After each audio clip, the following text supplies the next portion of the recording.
Moving on to topic number 7, we are going to stick with F1 because Mercedes just came out saying that they believe that the FIA curbed Red Bull's engine, which has shown clearly a loss of performance. They've struggled the last couple of Grand Prix,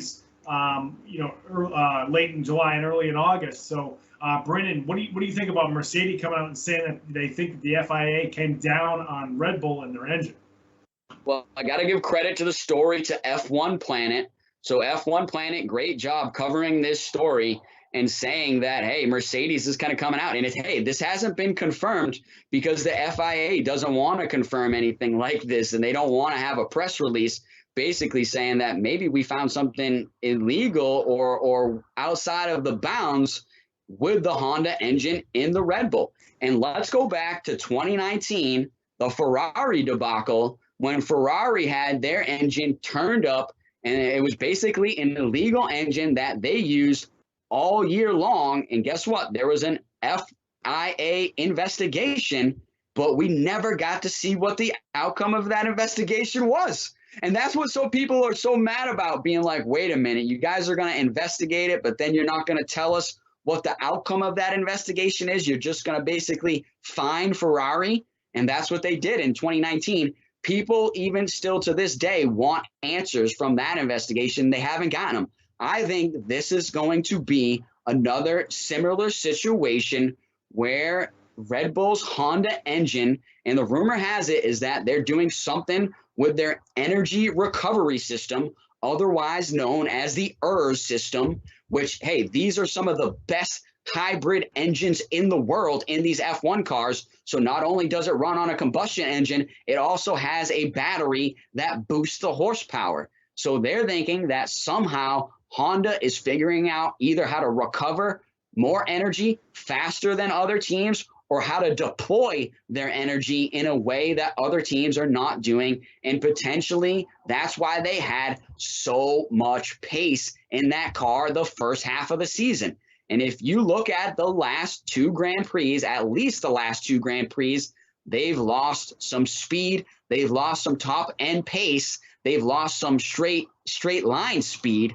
And you got to say at this point, I think the Mercedes and the Red Bull could be tied in development. And I know Mercedes brought a few upgrades over these last few Grand Prix, brought a few major upgrades to Silverstone that made them a lot more competitive. But it's just really one of those things where I've really got to be questioning, was Honda turning up that engine? And we all know the FIA said now that is illegal. You can no longer do that. Last year, there would be occasionally the F1 teams would call it party mode, or that's what us fans know it as, was party mode. Let's turn that engine up to party mode, kind of put it into a quali mode, even during the race.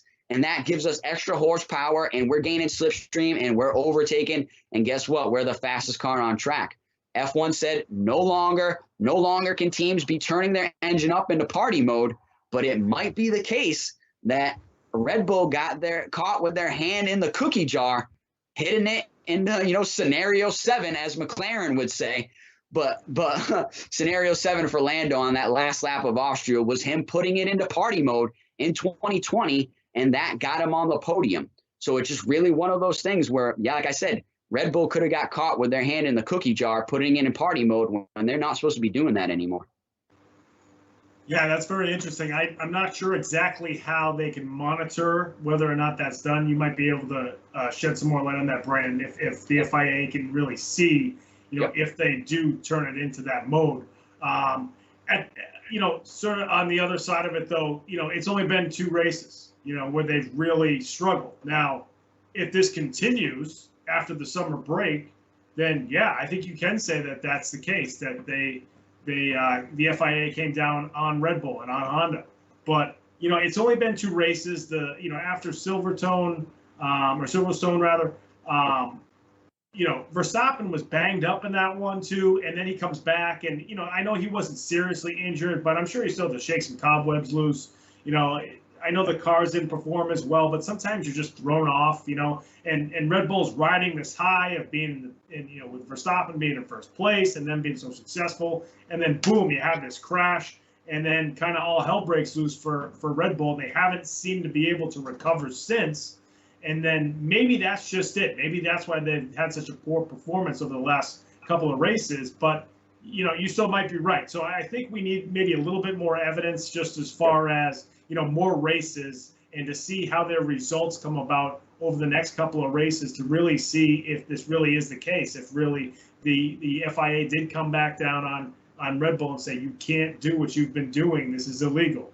So it will be interesting to see, what the further race results are. And also, if Red Bull then, comes out and counters this argument that they came down on them, will Christian Horner, who loves being in front of the camera, loves saying stuff, is going to be like, no way this happened. This didn't happen. We need to clear our name, that sort of thing. So that's going to be interesting to watch over the next couple of weeks after they finish up summer break here in August. Yeah, no, you're right. I think if it comes out and this becomes a bigger story, definitely expect Christian Horner to come forward and have a word about it quickly. But to answer your question before, they can. Okay, these are some of the highest tech cars in the world. Okay, like if you drive like a BMW or a Mercedes or something, they have those cars have a ton of sensors. There's basically a computer running it. Well, guess what? These cars have twice the amount of technology built into them. They have sensors all over the place in the engine. That they call it telemetry. That telemetry is run back to the pit wall so they can basically monitor the engine and monitor the car non-stop throughout any type of running of the car. So there is a ton of information that can be gathered for an investigation to kind of say, hey, let's look back over this whole season. Let's look at the telemetry of your engine and see what's going on there. Okay, but I also want to bring up a great point for you. Like you said, let's see over these next few races. Next ones coming up are big time engine and power races, such as right when we come back from the summer break, we're going to Spa, Belgium, the longest track on the calendar, one of the greatest tracks for racing, has some of the best turns on the calendar, in my opinion. I think one of the best tracks, in my opinion.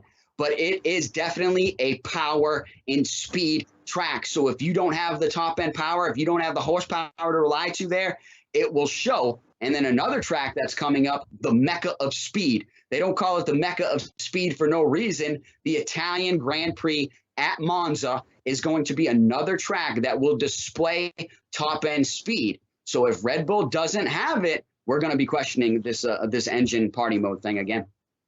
But hey, moving on. Let's move on. But first, give us a sub, man. Give us a sub. Give us a like here. We're on a mission to 1,000 subs. And you F1 fans, you're the way that's going to do it. We'll keep giving you amazing F1 content from the States. And we'll keep saying, I know personally, I'll keep saying everything that people don't want to hear. So let's do it. Let's get us 1,000 subs. Folks, if you like this show, you're watching it right now on YouTube, make sure you subscribe to our YouTube page. That's Comeback Sports on YouTube.